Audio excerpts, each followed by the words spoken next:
D'accord. Alors, nous allons rester avec vous, docteur Kwewu. C'est quoi le Aichi? Aichi, oui, en fait, la Convention sur la biodiversité a élaboré des objectifs. Aichi, et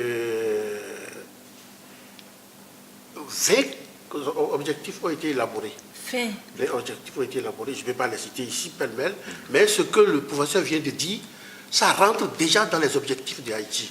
C'est-à-dire les ressources, les aires protégées, comment faire pour savoir où se trouve telle ou telle espèce, comment faire pour promouvoir telle ou telle espèce, comment faire pour que 20 ans après, on puisse faire le point pouvoir, on peut faire le point intermédiaire. Mais à 20 ans, c'est-à-dire en 2020, qu'on puisse voir qu'est-ce que le Bénin a fait, qu'est-ce que le monde a fait. Parce que c'est le monde qui s'est retrouvé pour élaborer ces objectifs-là. Ces objectifs-là concernent également ce que le doyen vient de dire, c'est-à-dire la connaissance traditionnelle autour de chaque plante. Qu'est-ce qu'on en fait? Celui qui a sa connaissance traditionnelle, qu'est-ce qu'on lui fait? Qu'est-ce qu'on lui donne?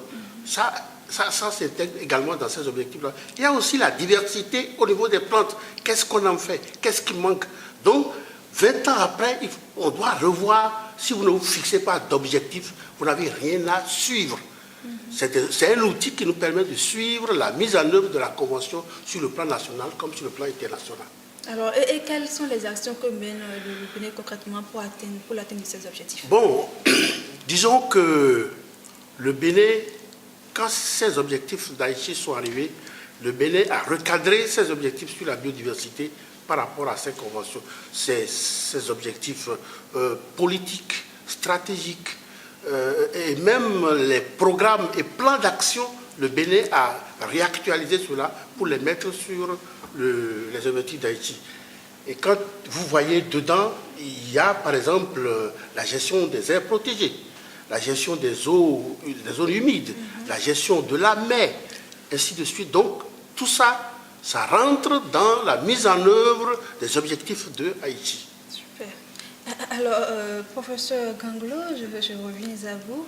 Nous savons déjà ce que c'est que la biodiversité, nous savons ce que c'est que la biodiversité informatique, mais il serait quand même bien de savoir déjà les acquis du Bénin dans le domaine de la biodiversité informatique. Merci beaucoup. Donc, comme je l'ai déjà dit, en fait, nous avons été appelés à servir le GBIF en tant que notre manager GBIF Bénin en 2009. Et au moment où nous prenions en fait cette position, le Bénin en fait avait moins de 30 000 données sur le portail du GBIF, ce qui faisait peu. Aujourd'hui, nous sommes à plus de 230 000 données, ce qui représente en fait un effort très important et en fait le reflet des actions en fait de toute l'équipe, bien sûr à travers les différents soutiens institutionnels que nous recevons, que ce soit du côté de la faculté de sciences agronomiques ou du côté du ministère de l'Environnement. Alors, ces données, à quoi ça sert? Et c'est aussi des acquis très importants. Ça sert à connaître les espèces animales, végétales, fongiques en matière de leur distribution à l'échelle planétaire et donc des conditions en fait, du milieu qui gouvernent en fait, leur répartition. Et ça a beaucoup facilité des travaux de recherche parce que nous avons recensé sur le Bénin déjà une dizaine de publications dans le domaine qui parlent de la distribution des espèces et aussi, disons, de la définition des stratégies de conservation. C'est ces travaux justement donc, qui ont alimenté ces recherches et représentent en fait des acquis très importants. Autre chose, c'est les formations que nous organisons à l'intention du public en général, des étudiants, des enseignants, des chercheurs de tous ordres, pour les informer, les former sur en fait les différents, je dirais, secteurs d'activité de la biodiversité informatique. Alors, vous avez tantôt parlé de la formation. Et cette formation, est-ce que ça concerne seulement les étudiants de l'université, pardon, de la faculté des sciences agronomiques, simplement? Est-ce que vous avez également parlé tantôt des gens qui viennent, des ONG, pour être formés, pour suivre vos formations? Est-ce que ça se limite seulement au sud du Bénin ou dans tout le Bénin? Oui, justement, d'abord la formation, le contenu, c'est pour informer d'abord sur ce que c'est que la biodiversité et maintenant, dans la pratique, former sur en fait, les différentes activités. Par exemple, la saisie des données, la présentation des données sous format approprié et toute la procédure de leur publication sur le site du GBIF. Ensuite, leur utilisation à des fins de recherche. Voilà en fait globalement les thématiques que couvre cette formation que nous avons organisée, disons, tous les ans depuis maintenant 5 ans. Alors, l'audience est vraiment composite, tout à fait mixte, parce qu'il y a les étudiants, il y a les chercheurs, il y a les enseignants, il y a les représentants des ONG, et ceci en fait de tous les coins du Bénin. Parce que nous envoyons l'invitation. Donc là, à cette occasion, disons que le doyen signe tellement en fait de l'aide d'invitation qu'il peut vraiment déjà témoigner en fait de cette audience composite et vraiment très très variée et très riche que nous drainons chaque année dans cette formation. Alors, quels sont selon vous les gaps à combler et les soutiens, pourquoi pas attendus aussi bien des décideurs, des scientifiques que du public? Ah oui, ça c'est une question très très très intéressante. Hein. Et, en fait, nous parlons de 230 000 données. Et ça c'est vu à l'échelle globale du Bénin. Et ceci, toutes les espèces et tout règne confondu. Mais alors, quand on va dans le détail, et on se rend compte justement que d'abord sur le plan spatial, il y a des aspects, nous sommes intéressés à ça, disons à travers même, disons des travaux, de publications scientifiques qui vont sortir, disons d'ici là pour un peu caractériser les données que nous avons sur le site du GBIF. On se rend compte qu'il y a des gaps sur le plan spatial, par exemple, les départements du Nord notamment ne sont pas encore suffisamment couverts en matière de collecte de données. Mais alors, quand on rentre au niveau de la représentativité, des différents taxa ou en fait des différentes organisations en fait taxonomiques que nous avons au niveau de ces différentes espèces, on remarque qu'il y a encore des gaps très très importants. Je prends le cas du moustique, l'anophèle, qui donne le paludisme, par exemple.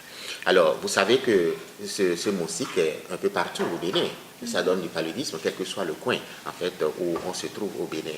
Mais voyons que sur le site du GBIF, vous ne trouverez que 23 points de renseignement sur cette espèce. Donc, 23 points de renseignement, alors que c'est partout. On peut en trouver des millions, par exemple. Donc, ça, c'est des gaps à combler.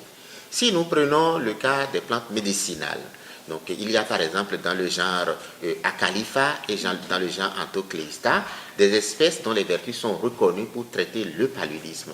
Donc ces espèces sont représentées à peine par 30 à 70 points d'occurrence sur, disons, le site du GBIF et du GBIF Bénin. C'est encore insuffisant pour caractériser la distribution de ces espèces, la distribution en fait pour caractériser leur niche écologique et même prévoir des stratégies de conservation.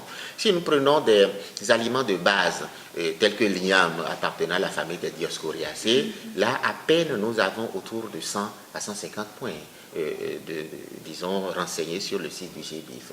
Si nous prenons la patate douce, nous sommes autour de 20 points de renseignement. Vous voyez, donc quand on rentre et on passe au peigne fin, les données dont nous disposons, il y a encore des gaps à combler réellement. Et c'est justement pourquoi nous avons besoin donc davantage de soutien. Nous remercions déjà en fait tous les soutiens, les appuis institutionnels que en fait nous recevons. Nous remercions déjà donc infiniment le doyen de la faculté des sciences agronomiques, à travers lui le recteur de l'université d'Abomey-Calavi et à travers lui le ministre, le vice-premier ministre en charge de l'enseignement supérieur. Et de l'autre côté, nous remercions donc le docteur Akweu qui représente le ministère de l'Environnement en charge de la lutte contre les changements climatiques. Et le gouvernement a si bien trouvé et mis la priorité sur la lutte contre les changements climatiques. Vous voyez que si ces données ne sont pas collectées pour qu'on arrête des stratégies de conservation des espèces, donc dans le contexte des changements climatiques, on ne pourra vraiment pas avoir des résultats fiables en matière de lutte contre les changements climatiques. Alors donc nous avons besoin du soutien du gouvernement aussi pour aller de l'avant parce que justement le gouvernement a autorisé en 2014, au mois de juillet 2014, la tenue de la session Afrique du GBIF au Bénin. Nous en avons rendu compte et actuellement le compte rendu se trouve, disons, au niveau du gouvernement et nous attendons que le rapport justement soit en fait adopté pour aller de l'avant par rapport aux actions qui sont prévues. Alors, donc, nous avons tout le monde, disons, des chercheurs, des enseignants, des professeurs, tout ça, qui disposent déjà de données.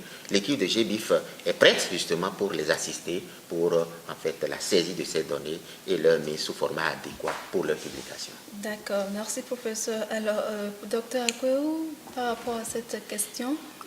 Bon, par rapport au problème de GAP, moi, je crois qu'aujourd'hui, on a besoin d'avoir un appui particulier, un appui à la formation des jeunes étudiants en matière de biodiversité.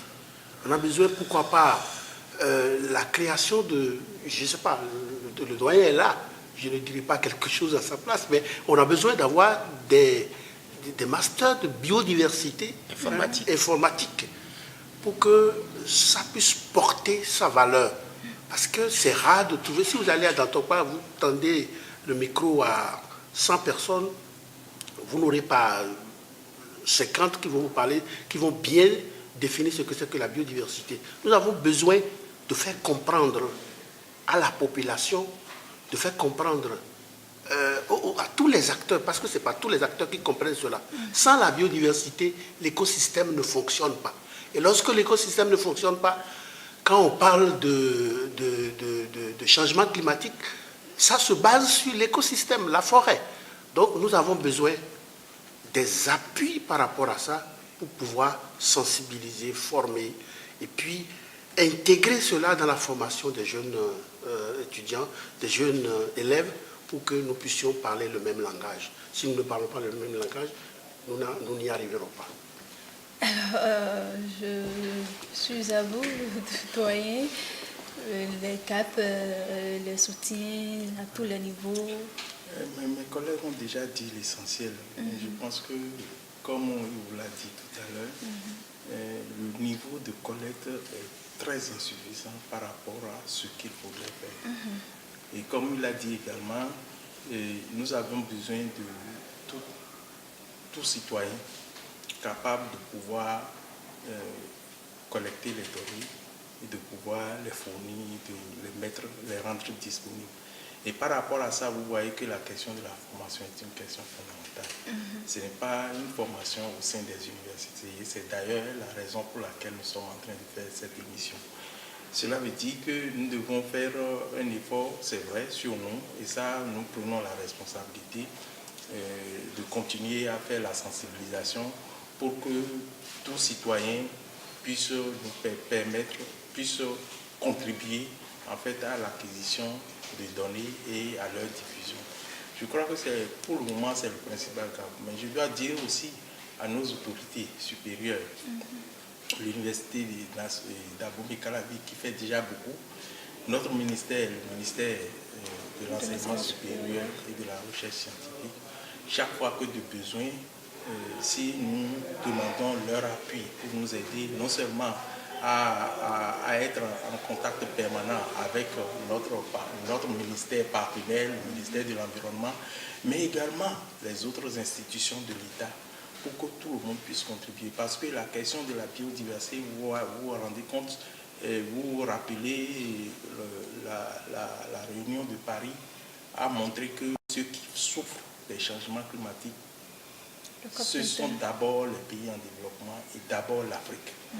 Et quand on voit le niveau, le rythme de disparition des espèces chez nous, c'est vrai, nous en sommes encore riches, plus riches que les autres, mais le risque de disparition est énorme. C'est pour ça que chaque fois qu'il sera question de prendre des résolutions pour limiter les dégâts, je dirais, pour annihiler les dégâts, pour qu'il n'y ait pas de disparition d'espèces, que les autorités supérieures puissent nous appuyer. Alors, nous sommes pratiquement au terme de cette émission. Avant de venir au professeur Ganglo qui va déjà nous donner le site de GBIF, je vous permets de nous dire déjà votre mot de fin. Mon mot de fin, ce sera en fait dans le cadre de la sensibilisation. La sensibilisation en ce sens que, vous voyez, quand nous parlons de biodiversité, on a l'impression que nous parlons un langage barbare. C'est un langage d'intellectuel, un langage de scientifique. Mais dans notre quotidien, tous les jours, nous sommes face à un défi. Lorsque nous voyons un insecte dans notre chambre, le premier réflexe, c'est de l'abattre. Lorsque nous voyons un serpent dans notre cour, notre premier réflexe, c'est de le tuer. Mais que faut-il faire? Non, je pense que le réflexe n'est pas de le tuer. Mais de le chasser? Je pense, c'est parce qu'ils sont eux-mêmes menacés dans leur environnement naturel qu'ils sont obligés de chercher où se cacher, être à l'aise, où se cacher, où être en paix. Et c'est peut-être ce qui fait le conflit avec l'habitat humain. Mais je pense que nous devons faire un effort sur nous, avoir des réflexes qui permettent de préserver la biodiversité. Il y a des espèces que moi je connaissais, je suis du villageois, je le dis avec beaucoup de fierté, il y a des espèces que j'ai connues que je ne retrouve plus. Et ça c'est très dommage, parce que mes enfants n'auront jamais la chance de voir ces espèces. Donc il faut que tout le monde change de mentalité par rapport à la biodiversité. Je vous remercie. Alors, professeur, tout en nous précisant le site de GBIF, vous allez déjà nous donner votre mot de fin. Merci. En fait, le site du GBIF se retrouve à l'adresse www.gbif.org. Et quand vous accédez à ce site, les pages des différents pays sont accessibles. Des différents pays dont le Bénin sont accessibles. Si éventuellement quelqu'un a des difficultés pour accéder à la page du Bénin, eh bien, on peut toujours avoir recours à nous et nous pouvons aider. En ce qui concerne, disons, le mot de fin, permettez-moi de préciser que sur le site du GBIF, actuellement, 650 millions de données sont disponibles. Et par rapport à ces données, l'Afrique fait un poids de 4% seulement. Vous voyez, l'Afrique dont le Bénin est donc très en retard. Il va falloir en fait combler rapidement le gap, donc comme je l'ai dit. Et de l'autre côté, en matière de compétences en biodiversité informatique, l'Afrique n'a pratiquement pas de cadre, en tout cas pas beaucoup, pas suffisamment.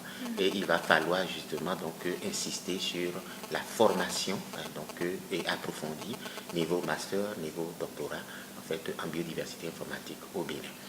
Je tiens justement à remercier très sincèrement la fondation GRS Biodiversity Foundation qui en fait a financé le projet et disons qui nous permet actuellement de faire cette émission. Disons que le GBIF, pour avoir disposé de fonds, fait des compétitions à l'échelle internationale et c'est les projets que nous gagnons qui financent nos activités. Nous souhaitons fortement qu'au niveau de notre pays, on dispose à travers la FSA d'un budget, en fait, d'une ligne budgétaire justement donc, pour mener ces activités à bien. Et comme vous le voyez, ces activités sont très très importantes. Nous remercions très infiniment. Mais avant de remercier, vous allez profiter quand même, vous venez de parler, de remercier certaines personnes, je crois, certains de vos partenaires. Qui sont ces autres partenaires-là qu'on doit connaître? Ou qui peuvent travailler, qui peuvent venir travailler avec vous, s'ils en ont envie? Oui, au plan national, parlant de partenaires au plan national, nous avons en fait toutes les institutions qui travaillent dans le domaine de la biodiversité. Il y a par exemple la Direction générale des forêts et des ressources naturelles, il y a le Centre d'études et de recherche en forêt, représenté par son directeur général ici. Il y a l'Institut international, du moins intertropical d'agriculture, Institut international d'agriculture tropicale, excusez-moi, donc l'IITA. Il y a aussi l'INRAB, l'Institut national de recherche agricole du Bénin, donc, qui dispose donc suffisamment de données. Il y a les universités, l'université de Parakou, l'université d'agriculture de Kétou et toutes les autres universités, même privées et publiques qui sont créées. Il y a au niveau des lycées agricoles, les établissements de formation agricole peuvent aussi fournir suffisamment de données. Et au sein des universités, il y a les différents laboratoires qui s'intéressent au domaine de la biodiversité qui peuvent largement contribuer justement à publier les données et donc à combler quelque peu le gap de données que nous avons actuellement. Alors donc je disais que il est important pour moi à cette occasion de remercier infiniment le doyen de la faculté des sciences agronomiques à travers son appui de tous les jours, un appui vraiment exemplaire qui a permis donc justement, disons, d'aboutir à ces différents résultats que nous avons présentés. Et à travers lui, nous remercions le recteur de l'université d'Abomey-Calavi, nous remercions le vice-premier ministre en charge de l'enseignement supérieur et aussi justement tout le gouvernement du Bénin qui nous appuie surtout à travers cette réunion de la session GBIF Afrique qui s'est tenue en fait l'année dernière, et nous attendons justement au niveau du gouvernement l'adoption du compte rendu pour aller plus loin. Nous remercions très très sincèrement le docteur Akweou qui représente ici le ministère de l'Environnement en charge de la lutte contre les changements climatiques, qui fait également beaucoup et donne un appui donc très important pour, disons, pour mener à bien les différentes activités. Et à travers lui, évidemment, nous remercions le ministre de l'Environnement en charge des changements climatiques. Donc voilà ce que je peux dire donc, globalement pour conclure cette émission. Bien, merci à vous, professeur Gangolo. Et nous allons terminer avec vous, docteur Akweou.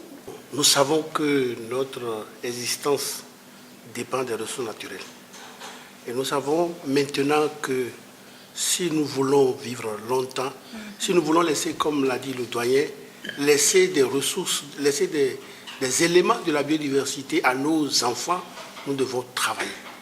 Et ce que moi je voudrais dire, c'est qu'il faut que les journalistes, les organisations paysannes, les locuteurs, Fon, Nago, Bariba, Dendi, nous aident à transmettre ces idées-là à la population. Je souhaite que tout le monde nous aide. Le gouvernement nous aide déjà, mais il faut davantage appuyer le réseau au Bénin, parce que quand on regarde globalement ce que l'Afrique a fait, le Bénin représente beaucoup. Le Bénin représente beaucoup. Après l'Afrique du Sud, je crois que c'est le Bénin où, je ne sais pas, on doit être en troisième position ou en deuxième position. Nous sommes en deuxième position. En deuxième position, donc malgré évidemment le niveau de données que nous avons. Donc il faut que on nous soutienne. Il faut que le gouvernement nous soutienne. Il faut que les organisations de la société civile, les ONG, il faut que chacun prenne la chose comme un outil pour qu'on puisse sauvegarder les ressources naturelles. Je voudrais, comme l'a dit le professeur, remercier mon ministre qui me donne la possibilité de le représenter à ces forats, à ces discussions. Il me laisse le temps de faire tout ça pour pouvoir montrer ce que le ministère fait en matière de biodiversité. Et je remercie le gouvernement béninois qui nous a soutenus en 2015 pour un certain nombre d'activités, en 2014 pour l'atelier international. C'est ça qui a redonné de valeur au Bénin sur le plan mondial en matière de biodiversité informatisée. Bien, merci à vous d'avoir vraiment accepté cette invitation. Merci pour cette émission spéciale. Et alors, amis téléspectateurs, vous l'avez compris, le thème qui nous a réunis autour de cette table, je vous le rappelle, c'est bien évidemment la biodiversité informatique au service de la conservation et la gestion durable des ressources naturelles du Bénin. Vous savez ce que c'est désormais la biodiversité, vous savez ce que c'est désormais la biodiversité informatique, et vous savez ce pourquoi nous devons conserver, n'est-ce pas, les ressources naturelles du Bénin. Et vous savez également comment aider, n'est-ce pas, à la conservation des ressources naturelles du Bénin, tout en ayant les données, tout en prenant les données, et que vous pouvez facilement, n'est-ce pas, mettre à la disposition de GBIF, et tout en gardant également, en mettant votre nom dans l'histoire. Pourquoi pas. Ce sera tout pour cette émission. Merci à chacun et à tous d'avoir été des nôtres. Portez-vous bien.